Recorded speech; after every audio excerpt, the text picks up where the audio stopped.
kids, I'm so sorry it took this long. I was out getting some milk. Hello fellow wannabes, I'm just another Lingling wannabe, and I went to TwoSetViolin's show in Washington, D.C.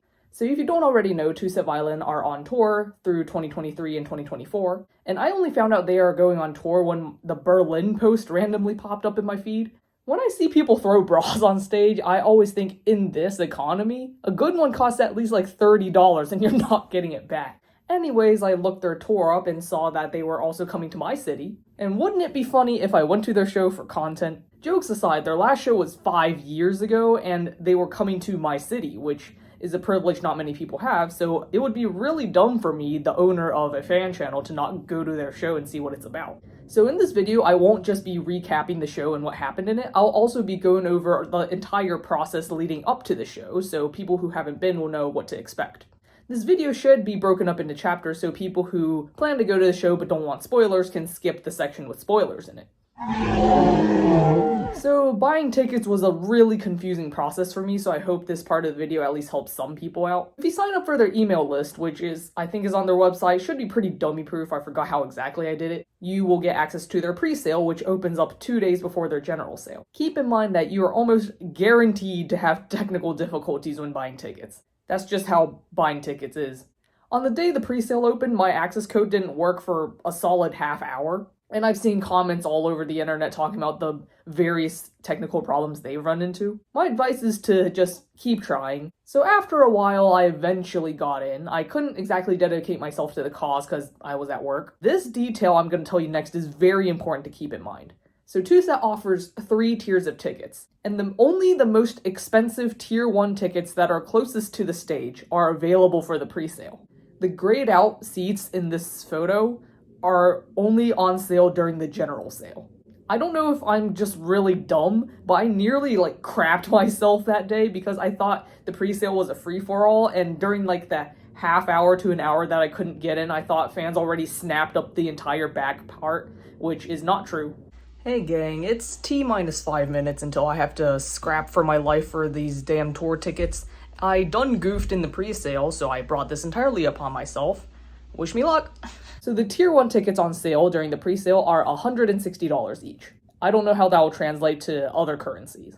I seriously considered getting them, but I ultimately didn't because dropping a month's worth of groceries on one ticket is kinda rough on my budget. That meant my only option was getting a ticket during the general sale, which, as you can probably see, I was really nervous for. Yeah, so the entire time I've been waiting, I have been doing my real big boy adult job because that's something you have to do. But that doesn't mean I'm any less nervous. I don't know how fast these tickets are gonna go, especially since they're open to everybody now, and I don't know how hard people are gonna be fighting for them. I've already accepted that I'm gonna be paying any price that I'll be getting for them. It's $9.59, oh dear god. Alright, I'm already gonna be starting to refresh this page. It's $9.59, I know it's not there yet, but yeah, see, it's not on sale till 10 a.m. So, but I'll be on this page, especially since on Eventbrite, you can't put your card in beforehand. So that's going to be absolutely nerve-wracking. But, you know, whatever it takes to see these happy, smiley boys that, okay, oh dear god, my website froze, so I can't even see these, man, this is going to be great. Well, guys, that actually wasn't as bad as I thought it was going to be. I got my ticket. It wasn't even the expensive ones that I thought they were gonna be. I managed to get the cheapest kind of ticket, so I'm not paying $200 to see them. I'm paying $100 to see them. I'm gonna be at the concert, baby! Woo! So during the general sale, all 3 tiers of tickets are available. Tier 1 tickets are $160, Tier 2 tickets I think are $130, and Tier 3 tickets, which is what I got, are $100. And they are priced based on distance from the stage. I've heard that Leg 1 stops had VIP packages, meet and greet opportunities, but none of the stops in the US do, and I'm not sure what they'll do during future legs. I realize this video is going to come out around the end of Leg 2, which I'm sorry I can't help more US peeps out, but I hope this helps some of my international friends out there. No meet and greets in the US is very unfortunate, but that's what they've decided and that's what we should respect. So unfortunately, you'd have to leave your gifts and flowers if you've prepared them for them at home. I've heard rumors of fans still trying to meet TwoSet regardless. I've heard something about fans in New York City finding and surrounding their car after the concert, and I've also heard people in DC wanted to try to do the same. I wasn't around to see if that actually happened. It's a good thing nobody got hurt, and TwoSet were willing to take photos and give autographs, but the official position here at Just Another Ling Wannabe LLC is, please don't do this. Their shows start pretty late at night already, so by the time they end and they're leaving the venue, it's like 10:30 to 11 p.m. in a major city they're unfamiliar with. And if they've taken the effort to go from backstage to their car undetected, that means they don't want to see you. To take all of these precautions and then be spotted and surrounded is terrifying. I'm asking everybody watching to please respect their time and space and appreciate the show that you paid to watch and they worked really hard to put on for you. Thank you very much. This has been a PSA. I've also seen many comments online saying that their tickets sell out within minutes, which, per my experience, is not true. For me, pre-sale tickets were gone after about 24 hours, and general sale tickets were gone about after 48. And my city was one of the first to sell out, so people in other cities may have more leeway to purchase their tickets and make their decision. So you don't need to strap up for World War III, these aren't exactly Taylor Swift tickets, but don't sit on the fence for too long thinking about whether you want to go either. I have seen TwoSet tickets for sale on Ticketmaster. Don't use that site. Avoid them at all costs unless you have no other option. Their concerts are officially listed on Eventbrite, where the fees are a lot more reasonable. So after you get your tickets, let's go to the TwoSet show. My venue was at the Linsner Auditorium at George Washington University. The audience section slopes upwards, so there was no bad seat at my venue. This was the view from my seat. There were only about 4 rows behind me, so I was near the very back of the auditorium. If your venue seating is flat, you may have a worse view if you have worse tickets. I think I just lucked out on that department. I can't comment on the driving and parking situation because I don't have a car and there wasn't much parking around the venue anyway. If you're driving there, get there early, I guess. I don't know. I got to the venue at 7:15 for a 7:30 show, and this was the line. It was kind of nuts, but I was able to get in by 7:25. The show won't start exactly at 7:30 because they'll have to accommodate for everybody trying to buy merch and go to the bathroom before the show. Oh yeah, by the way, they're selling their tour t-shirt in the lobby, which I assume goes for the same price it goes on their website, just without the shipping costs. Speaking of using the bathroom before the show, even if you don't think you need to go, please go. There is no intermission during the show, and you wouldn't want to miss a single minute of the show, so go to the bathroom before the show. I also made the mistake of ordering the TwoSet special to commemorate the occasion. It was very tasty, but I was actively restraining my bladder for 2 hours, so don't do that. Let's watch the show together. So I won't give a literal play-by-play of the entire show, but I will be discussing the plot and talking about specific jokes they cracked during the show, so this is your last chance to skip this section if you don't want any spoilers for the show. Before I begin my description, I will mention that TwoSet specifically said that we were wild. I'm not saying that Washington, D.C. was TwoSet's favorite city, but yeah, they totally liked us the best. Do you remember how I said shows don't start exactly on time? Well, our show started even later than originally planned. So at around 7:45, Sophie, their pianist, walks out on stage, everyone goes nuts, and then Sophie announces that their show is a little delayed because, I kid you not, Brett had just woken up from his nap. So Sophie played Liszt's Mephisto Waltz to stall for time while Brett came to his senses. And it was a very beautiful performance. I don't think every city gets to say that Sophie played a bonus piece because Brett was caught lacking. So when Brett finally came to, TwoSet came out and they immediately start bantering with the crowd. Before I begin, I have a very simple question I must ask all of you tonight, which is, who here has practiced today? Wow, not bad. So firstly, they start playing violin charades with the audience. If you don't know what violin charades is, it's a game they play very commonly on their channel that got them banned from the country of Turkey. So this part was really entertaining because you get to yell really dumb stuff at them and make them confused. There was this one noise that they made on the violin that was this kind of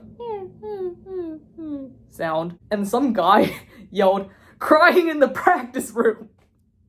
And TwoSet visibly went. And then I think Eddie said, "You're actually the closest anyone on tour has got." So this entire violin charades bit was a segue into their violin charades concerto, which is when they played a lot of classical pieces with distinct motifs and then interrupt it with random sound. So an example is they would play Grieg's morning thing, and the other guy would interrupt with like alarm clock noises. So this setup is really great in my opinion. You first get the audience engaged and excited and on the same page about what violin charades is, and then they use them to subvert classical pieces. If anyone just watched that part of the Two Set show alone, they would already get a complete understanding of what Two Set's gig is all about. Next up, they play this piece that was originally arranged for violin and viola, but then Eddie cracks a joke about the viola being a questionable instrument. I guess it can't be a two-set show without a viola joke. While they're performing this piece, they suddenly get interrupted by this jigsaw-like character on the screen behind them, and this guy's threatening to terminate their performance by copy-striking them. Ah, I see. Commentary. And after Jigsaw does his menacing speech about banishing them off the face of the earth or whatever, Eddie then goes, "Who is this guy? He seems like a violist or something." So they negotiate with this Jigsaw guy. He went by a different name during the show, but I'm calling him Jigsaw, I don't care. And in order for them to continue their performance, they have to play this little game called the Ling Ling exam. So they first get tested on the boring basic skills that all violinists have to endure, such as scales and stops and others whatnot. And Two Set took these elements and then composed them into this very harmonious, beautiful piece. And the piece was so great, it might inspire me to actually pick up the violin again. So as this exam goes on, you start to realize that this is actually the perfect vehicle for them to demonstrate all the skills and tricks that they commonly showcase on their channel. For example, the first challenge they go through is the good old hula hoop challenge.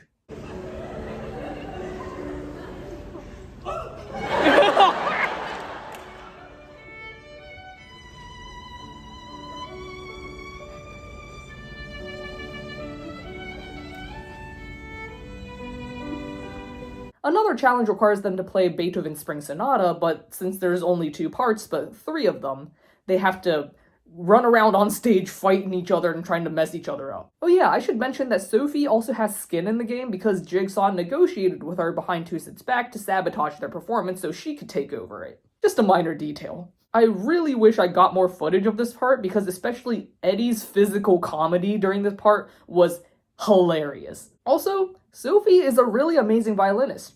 Yeah, you heard me right. Violinist.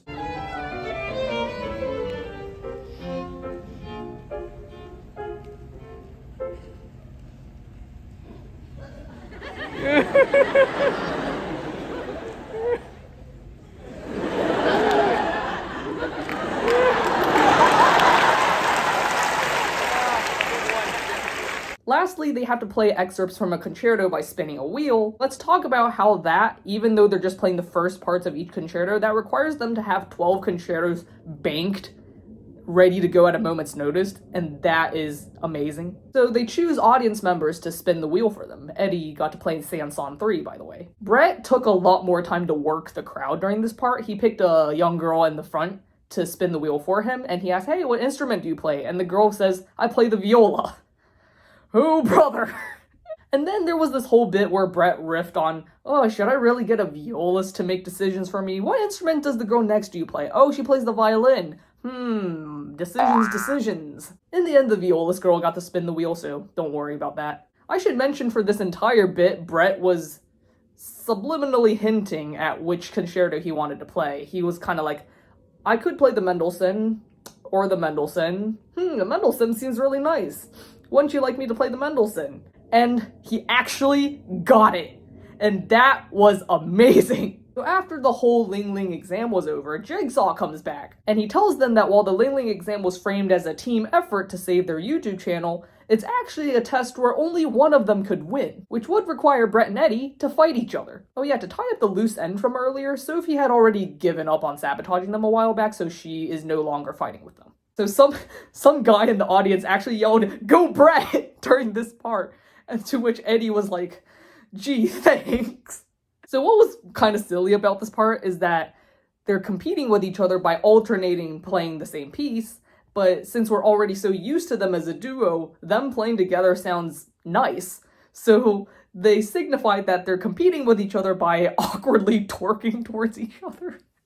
So, major spoiler, Brett wins, which requires Eddie to be punished by having his violin skills stripped from him. He then tries to play the violin and he sounds really screechy, to which he says, "Oh no, I sound like a viola now. Please clap." Brett then tries to help Eddie feel better about the situation and tries to encourage him to find his talents again. And he encourages him to find himself by asking him, "Eddie, just focus on what you love. What do you love?" And then Eddie says, "I love Debussy." I think you know where this is going. I love Debussy. Do you love Debussy? Yes, I love Debussy. All I think about sometimes is Debussy. I'm good at playing Debussy. Maybe we should try playing Debussy together. They riff on that for a solid, 2 minutes. At one point, Brett says, "Let Debussy guide you," and Eddie goes like that. All of that was to segue into their 2 guys, 1 violin bit, which was another transition that I was really impressed by. Oh, one of them can't play anymore, the other guy should help him out. That was a really clever way to incorporate the bit. I have a minor question though, so if Eddie was the one who lost his talents, shouldn't he be doing the easier bowing part while Brett does the more complicated fingering part, or do I have a complete misunderstanding of how the violin works even though I've played it? Eddie did demonstrate his lack of talent by bowing really screechily. I'm just splitting hairs now. Brett then does this little speech about how composers of old have all pushed boundaries and people have constantly told them how they can't do this and that, and how classical music shouldn't be seen as this rigid art form, and how all these composers of old and how they themselves have the right to subvert the genre and change up the art form as they saw fit. And then, on screen behind them, the president of the Academy, which is this cool Deus Ex Machina figure, comes in to save the day and banishes the Jigsaw character off the face of the earth. And everyone lives happily ever after, and TwoSet get to make their music again. Yay! Oh, after their curtain calls and everything, they come out with an encore performance, and they played Navara. And I am so happy, because that was the one piece I was looking forward to hearing them play, and I could die in peace now after hearing it. So after all of that, what do I think of the concert? I really liked it. If you have the means to go, I highly encourage you to go. Even if you don't follow them too closely, or even if you don't know much about classical music. If I were to summarize their video with one phrase, it would be classical music for beginners. The show really condensed the entire purpose of their jobs, what keeps them going. It really demonstrates that classical music can be beautiful without being dead or out of touch, and how classical music can remain relevant to modern audiences. They really showed how we can find beauty and humor in the boring and mundane, and they were able to inject really relevant commentary and rally against the platform that threatens to take away their freedom of expression. Everything they displayed during the show demonstrates who they are as classical musicians and YouTube creators. You might have noticed during this entire video that I don't seem to really like viola jokes. My past videos have also indicated as such. I completely recognize that if you're a law-abiding, grass-touching classical musician, you would really appreciate viola jokes being acknowledged during a classical concert. Someone acknowledging centuries-old viola jokes at a classical concert, which has been a mainstay of the genre for a long time, is funny. I think my personal distaste stems from the time that I've spent in the fandom. In order to appeal to the lowest common denominator, TwoSet have unfortunately dumbed down viola jokes to just viola bad, and they've completely stripped away any nuance the jokes had, and I've seen the really ugly consequences of them doing this. I wish I have receipts so I don't seem like I'm just making stuff up, but I have seen way too many violists get death threats from TwoSet fans. There was this one video that TwoSet made talking about a violist being the first member of a major orchestra to contract COVID, and there were many people all over the internet hoping that he dies from it. If the most that they're ever gonna say on this issue is that they're just goofy guys making silly jokes, I hope you all understand why I get so irritated when I see them continue to go viola bad on an international stage. I don't hate viola jokes. I need to clarify this. I just hate what TwoSet has made them to be. And what I wish is that they could be a little more intelligent with the subject matter. Speaking of inside jokes, I didn't go to their previous tour in 2018, but I've seen clips where they've performed stuff like Viola Gang or Shredding Flight of the Bumblebee Live, and I'm kind of glad they didn't do those types of gigs this time around. Not only do those jokes not appeal to a wide audience, I'm sure tons of parents and grandparents would not get those jokes, they would have also made me cringe out of my skin. This time around, they definitely present a more mature, more widely appealing package, and I highly recommend all Two-Set fans, and even non-Two-Set fans, to go watch their concert if they're even a slight bit interested. So this has been my complete summary and review of the Two-Set Violin tour. I haven't been making videos recently because I have a full-time job now, though I am always sitting on video ideas and I welcome more, so I'm not abandoning this channel anytime soon. Thank you all for continuing to watch my videos and continuing to create a space where we can discuss all things Two-Set Violin for 5 years now. That is a mind-blowing amount of time, and I want to thank you all for your support. If you'll excuse me, I'll need to go grab some cigarettes, so I'll be gone for a while. Thank you and goodbye.